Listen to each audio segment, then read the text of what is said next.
보호하시는 하나님의 신사랑과 평강이 여러분과 여러분 가족이 충만하시기를 주님 이름으로 간절히 축원드립니다.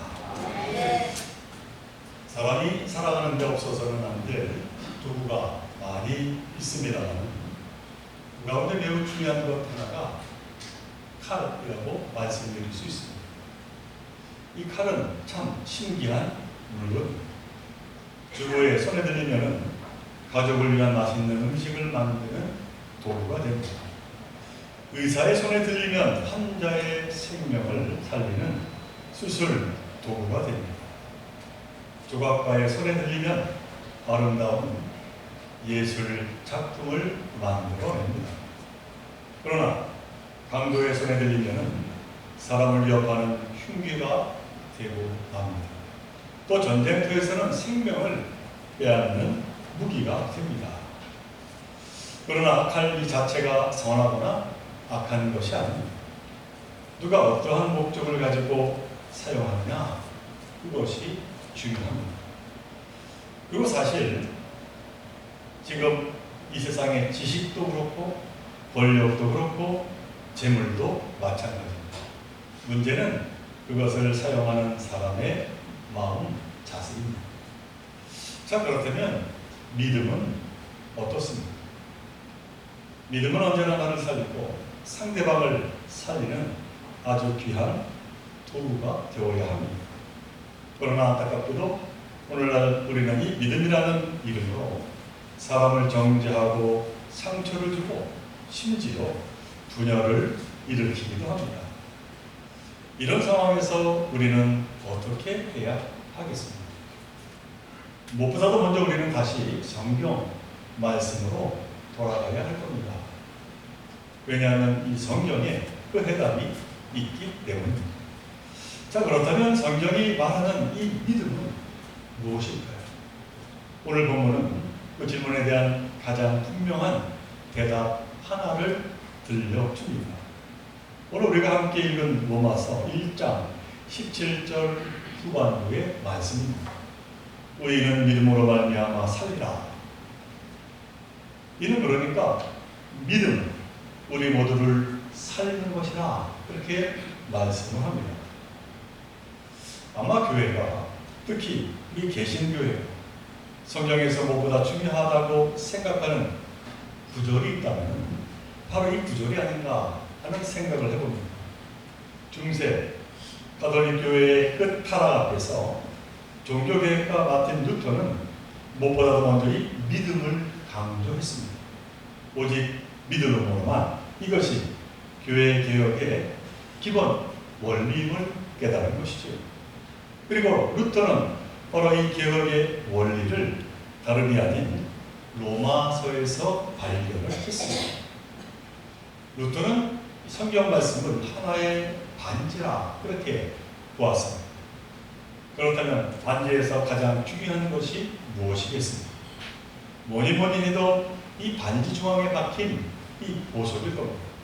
루터는 오늘 본문이 들어있는 이 로마서가 이 성경이라고 하는 반지에 박힌 보석이라고 그렇게 보았습니다. 그런데 이 다이아몬드 같은 보석은 그것을 어떻게 가공하느냐에 따라서 그 가치가 확 달라진다고 합니다. 특히 보석을 잘 깎아 연마하면 그 끝 모서리가 아주 반짝이는데, 그래서 이 모서리가 아주 중요하다는 것이죠.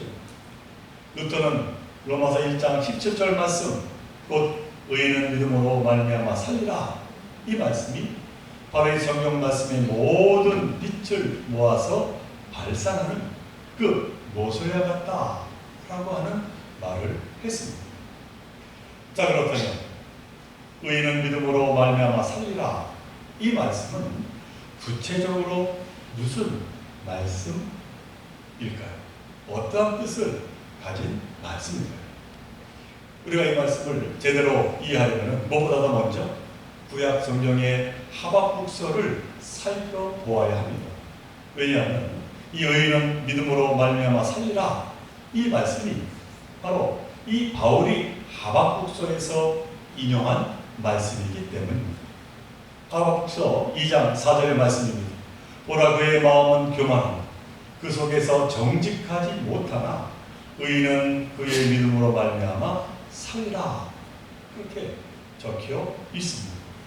자, 그렇다면 이 같은 말씀을 듣게 된 이 하박국은 과연 어떠한 선지자였을까요? 이 하박국은 예루살렘이 무너지고 백성들이 바벨론 포로로 잡혀가는 시기에 활동했던 선지자였습니다. 그 당시 세상은 전쟁으로 흉흉하고 민생은 피폐하고 또 불안하고 고통스러운 시기였습니다. 이런 혼란기에 어떻게 살아야 하겠습니까? 당연히 그 당시의 지도자들은 민생을 잘 살펴야 할 겁니다. 또 종교 지도자들은 백성들을 위로하며 또 백성들을 위해 열심을 다해야 할 겁니다. 그리고 백성은 서로 배려하고 챙겨야 하지 않겠습니다. 그러나 그 당시에 이스라엘은 전혀 그렇지 않았습니다. 나라는 풍전등화인데 이 지도자들은 갈팡질팡하고 이 종교 지도자들은 자기 입속만 차렸습니다. 그러니 없는 백성만 고통스러운 그 상황을 맞이해야만 했습니다. 그런데 더 기가 막힌 일이 이 아루산 같은 상황 속에서 일어나게 되었습니다. 그것은 다름이 아니라 하나님은 이 모든 형편과 처지를 잘 아실 텐데 훤히 보고 계실 텐데 그냥 침묵하시고 내버려 두고만 계셨기 때문입니다. 한마디로 총체적인 절망에 이 이스라엘 백성들이 처하게 되었다라고 하는 것이죠. 이에 선지자 하박국이 하박국 1장 2절 이하에서 하나님께 항변합니다. 도대체 언제까지 그러실 겁니까? 하나님은 눈이 밝으셔서 악을 참지 못하시고 표역을 보고 계시지 못하시는 분이신데 왜 이 불의를 보고도 그냥 계십니까? 이래도 되는 겁니까? 그렇게 울며 하나님께 부르짖었습니다. 그렇게 숨도 안 쉬고 하나님께 항변한 이 하박국은 뒤이어서 산 위에 있는 성루에 올라가게 되었습니다. 그 당시 성루라고 하는 곳이 어떤 곳입니까? 무슨 일이 벌어지는지 살필 수 있는 망대 같은 곳이 바로 이 성루였습니다. 바로 성루에 올라서는 하박국. 그는 그곳에서 하나님께서 뭐라 대답하시는지 그 답변을 기어이 듣고야 말겠다고 다시 하나님께 꿇어엎드려 간절히 부르짖습니다. 하박국 2장 1절의 말씀. 내가 내 파수하는 곳에 서며 성루에 서리라. 그가 내게 무엇이라 말씀하시는지 기다리고 바라보며 나의 질문에 대하여 어떻게 대답하시는지 보리라 하였더니. 자, 어떻게 되었을까요? 성루에 올라가서 죽기 살기로 하나님의 대답을 기다리는 이 하박국. 이 하박국의 정성에 이제 마침내 하나님께서 대답을 내려주십니다. 자, 하나님께서는 과연 그에게 어떠한 대답을 주셨을까요? 하박국서 2장 4절의 말씀. 그러나 의인은 믿음으로 말미암아 살리라 라고 하는 이 말씀을 주셨다는 것이죠. 그리고 하나님은 이어서 하박국에게 나중에 딴소리를 하지 못하게 정직하게 이 말씀을 기록으로 남기라 그렇게 명령을 하십니다. 그것도 지워지지 않도록 판에 뚜렷하게 새기라 하십니다. 더 나아가 누구든지 달려가면서도 알 수 있게 새기라 그렇게 명하십니다. 하박국서 2장 2절의 말씀. 여호와께서 내게 대답하여 이르시되 너는 이 묵시를 기록하여 판에 명백히 새기되 달려가면서도 읽을 수 있게 하라.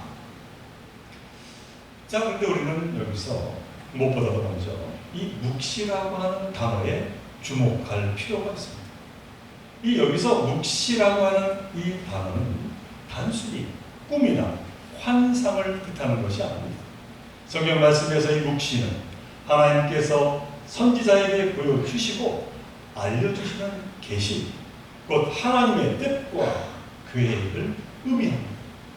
그리고 정해질 때가 되면 바로 이 뜻과 계획을 반드시 이루어지는 것이 바로 이 묵시라고 하는 단어 안에 있는 것이죠. 그러므로 그때가 오면은 그 누구도 하나님의 뜻과 계획인 그 묵시를 피할 수가 없게 되는 겁니다. 이스라엘을 멸망시킨 그 제국의 황제에도 피할 수 없이 오게 됩니다.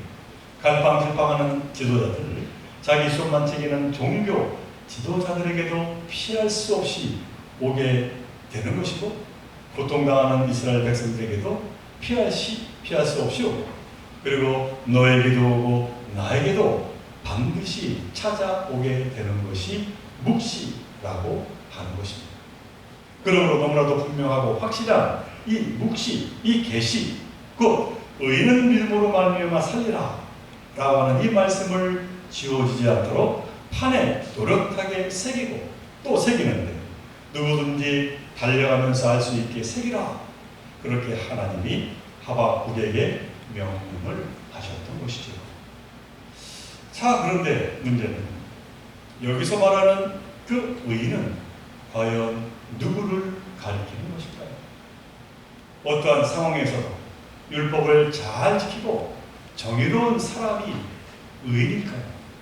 아니면 고통 중에 있는 백성들을 위로하고 도와주는 그 사람이 의인일까요?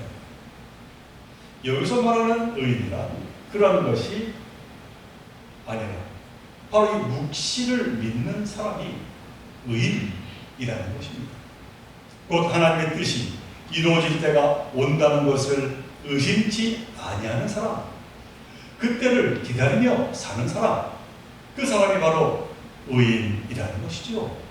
그래서 그 의인은 그 믿음으로 말미암아 참된 생명과 소망을 누리게 되리라, 그렇게 하나님이 말씀을 하신 것이죠. 그래서 이 하박국은 이제 자신의 예언을 마치면서 바로 이 의인이 믿음으로 사는 것이 어떻게 사는 것인지 이렇게 그는 노래하고 있습니다. 하박국서 3장 17절로 18절의 말씀입니다. 무화과 나무에 과일이 없고 올리브 나무에서 딸 것이 없고 밭에서 거둬들일 것이 없을지라도, 우리의 양이 없고 외양간에 소가 없을지라도 나는 주님 안에서 즐거워하련다. 나를 구원하신 하나님 안에서 기뻐하련다. 이것이 바로 믿음으로 사는 사람의 노래이고 의인의 고백임을 이 하박국 선지자는 알아 그렇게 남기게 되었던 것이죠. 자, 이처럼 하박국서가 말하는 믿음은 그렇게 악하고 힘든 세상에서 이 하나님의 때를 기다리며 살아가는 의인의 믿음을 말함이었습니다. 그런데 그 하박국서의 이 말씀이 600년이 지난 후에 이번에는 사도 바울을 통하여 다시 로마에 보내는 편지, 로마서로 전하게 되었다는 것이죠. 저는 오늘 이 본문의 말씀 제목을 의인은 믿음으로 말미암아 살리라 이렇게 정했습니다만, 그렇다면 이 사도 바울에게 있어서 이 말씀은 과연 어떠한 뜻의 말씀이었을까요? 이 선지자 하박국은 바빌론 제국이 침략하는 시대에 살았습니다. 그리고 바울은 로마 제국이 지배하는 세상에 살았습니다. 로마가 지배하는 세상은 어떠한 세상이었을까요? 시대는 달랐지만 대동소이했을 것입니다. 교만한 자, 악한 자들이 세상을 지배했기 때문입니다. 이 로마의 폭정으로 세상은 참혹했습니다. 그 같은 난세에 헤롯 같은 자들이 무너진 예루살렘에 나타나 승승장구했음을 성경은 말합니다. 그러나 안타깝게도 하나님은 그 악한 세상을 그냥 그대로 내버려 두시는 것 같았습니다. 침묵하고 계시는 듯 했습니다. 더군다나 로마의 권력과 유대의 종교가 야합해서 독생자 예수님을 그만 십자가에 못 박았습니다. 참으로 암울한 시대였다라고 하는 것이죠. 그런데 사도 바울에 의해서 놀라운 고백이 나오고 있습니다. 오늘 본문 16절 전반부의 말씀입니다. 내가 복음을 부끄러워하지 아니하노니. 이 말을 뒤집어 생각해 보면 당시에 로마에서 이 바울이 전하는 그 복음은 사람들이 부끄러워하는 것이었다 하는 말이 됩니다. 사실인즉슨 바울이 전하는 예수 그리스도의 그 복음은 이 로마 사람들에게 수치스러운 것이었다라고 하는 것이죠. 아니 왜 어째서 그 복된 소식인 예수의 복음이 부끄럽고 수치스러운 복음이었을까요? 이 로마 사람들이 보기에 정말 매력적인 복음이 있었습니다. 그리고 자랑스러운 복음이 있었는데 그 복음이 어떤 복음이었겠습니까? 당연히 황제의 복음입니다. 황제는 가장 강한 능력과 최고의 힘을 갖추어서 승리하고 또 승리해서 온 세상의 꼭대기에 오른 자입니다. 아니 인간의 자리를 뛰어넘어서 황금 독수리를 타고 마침내 지구한 신의 자리까지 오른 자리입니다. 바로 이 황제의 성공 신화, 그게 바로 그 시대의 참 복음이었다라고 하는 것이죠. 그러니까 로마에서의 복음은 그 원전은 오직 로마 황제만의 복음이었던 것입니다. 그런데 이 바울은 로마 제국의 그 신장부에서 황제의 복음이 아니라 예수 그리스도의 복음을 전하려 했다는 겁니다. 그래서 바울은 고린도전서 2장 2절에서 이렇게 선언을 했습니다. 나는 예수 그리스도 곧 십자가에 달린 그분밖에는 아무것도 알지 않기로 작정하였습니다. 그러니까 바울은 오직 십자가의 예수 그리스도 복음만 전하겠다, 그렇게 선언을 하게 된 것이죠. 그런데 그 십자가는 사실 무엇입니까? 이는 로마에서 반역자들을 처단할 때 사용하던 아주 잔혹한 틀이 바로 십자가였습니다. 그러기에 이 십자가는 수치와 패배의 상징이었습니다.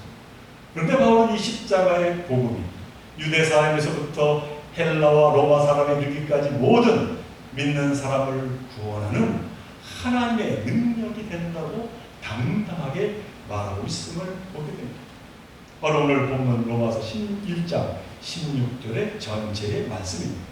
내가 복음을 부끄러워하지 아니하노니 이 복음은 모든 믿는 자에게 구원을 주시는 하나님의 능력이 됩니다.